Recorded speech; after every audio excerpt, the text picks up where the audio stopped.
As far as I can tell, the only reason to be in business is to make more money than what you're currently making, because you're either chasing your potential or you're trying to live a better lifestyle.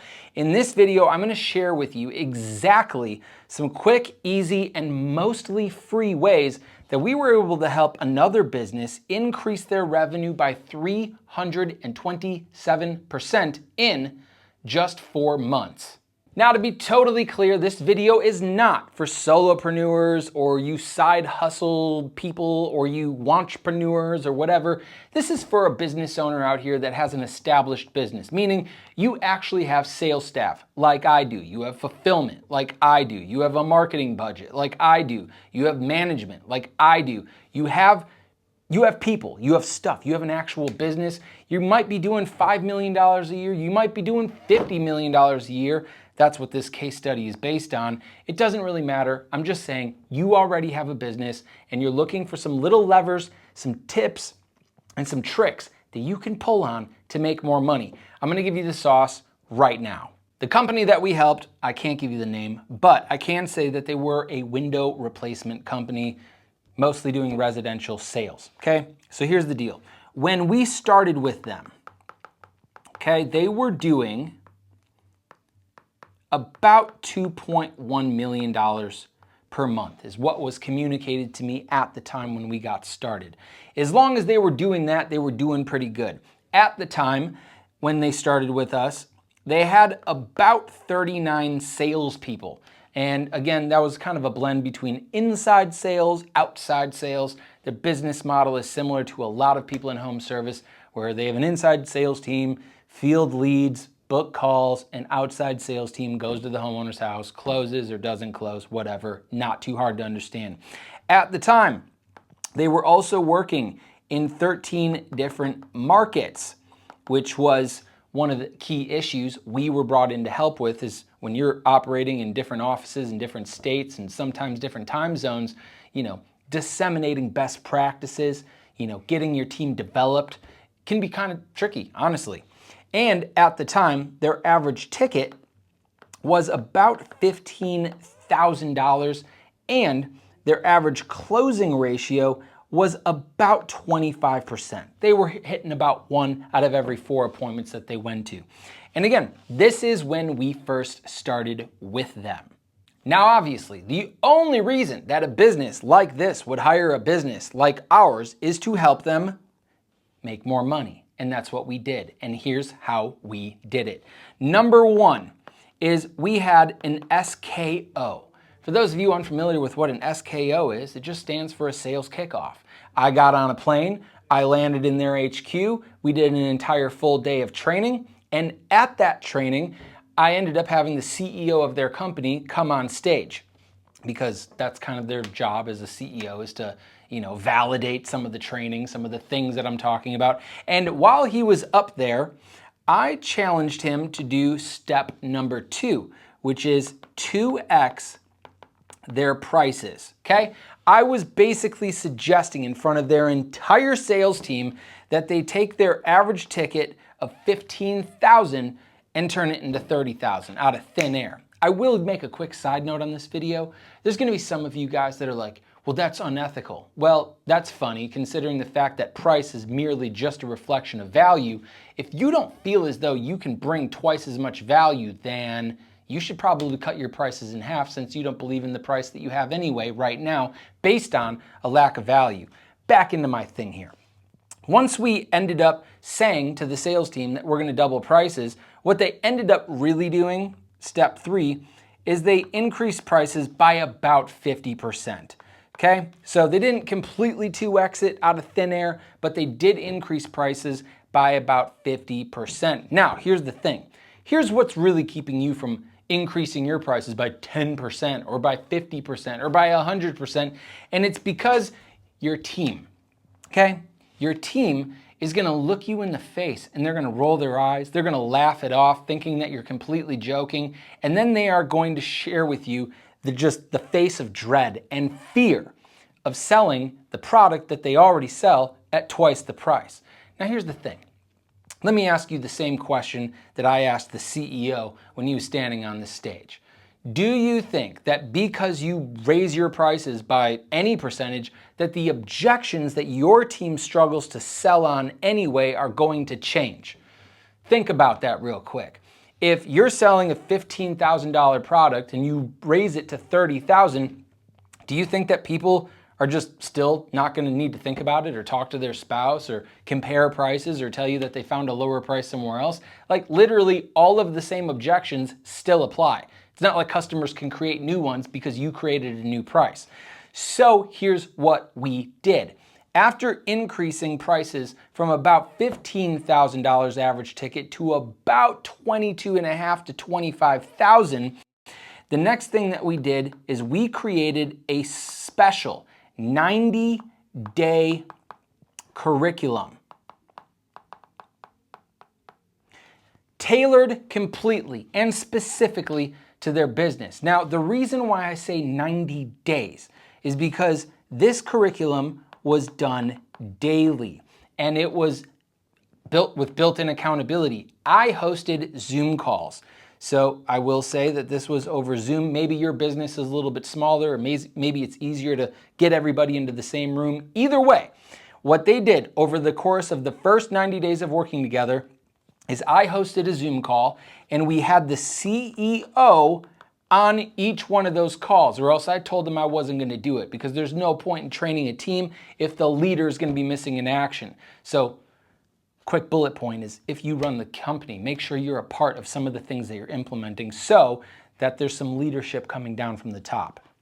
I hosted these calls and I dragged this team through a 90-day specific curriculum where we addressed things like handling objections and we did some actual role playing and some live correction and we celebrated and recognized those that were performing at a high level. And of course, we talked about a couple of other sales skills to be very clear that they needed so that they could obviously sell more. Then, after the 90 days, the fifth thing that we did is we did two things that you probably don't have built into your business right now, no matter how good or bad it is actually doing.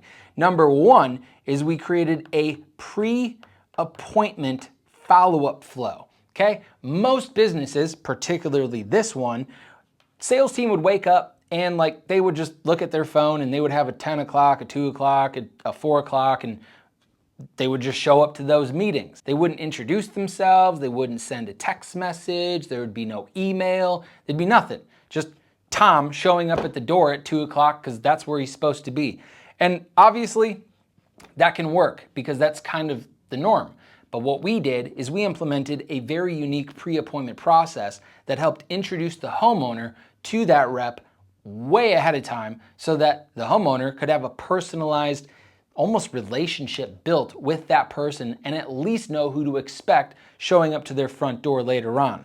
The next thing that we did is we figured out how to build out a rehash system or a post-appointment follow-up process using their technology and automations and as well manual outreach from the sales representatives that have been inside that house.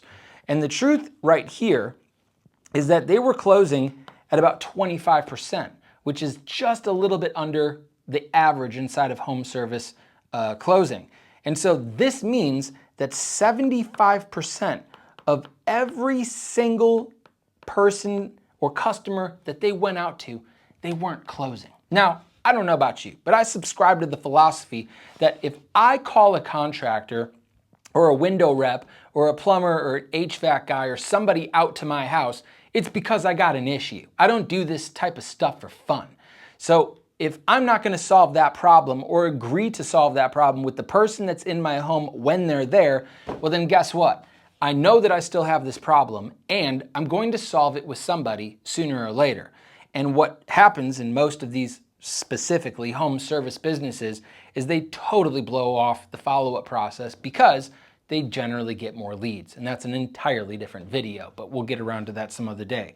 In other words, we wanted to take the 75% of the customers that they were missing and introduce them to a formal process-driven post-appointment follow-up process.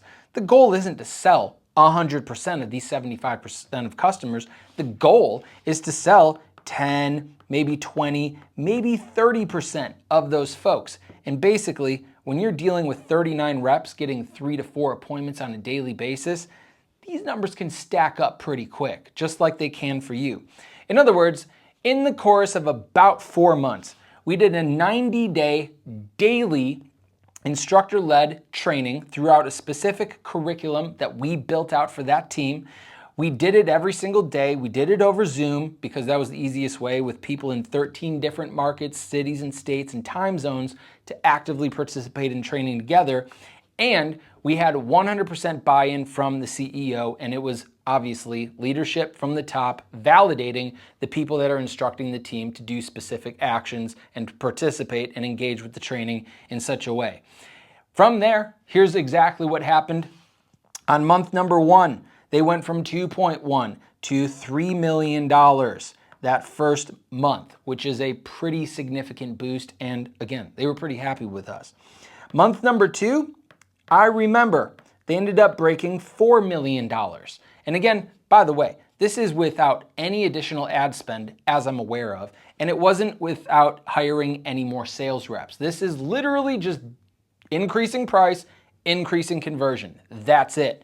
In month number 3, something big happened. I remember when they hit 5.1, I got that text message at the end of the month, and that was literally an all-time record for that company.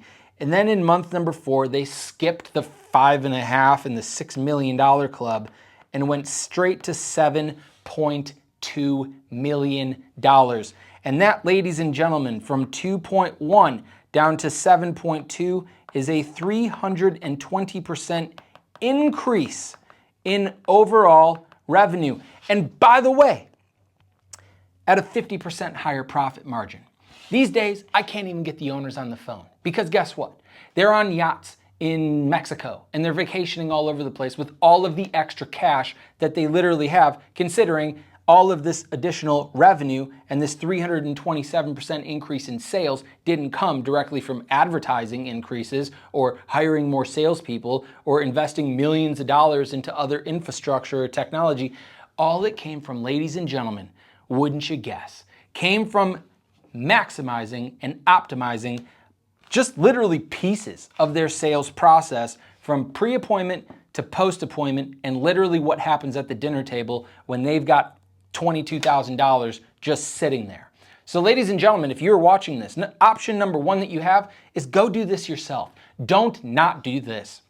It's literally easy, it's simple, and it's mostly free. It might take a little bit of time for you to do, but you'll figure it out. You're a big boss. Now, if you're a big boss, you'll probably elect to do option number 2, which is scroll down on this video, go to the description notes, and book a call with my team so that we can honestly show you how we would do it. And then you can say, wow, that sounds really cool. And maybe we partner up together and maybe we help you increase your sales by 327%, or maybe even by 100 if we drop the ball, whatever that is.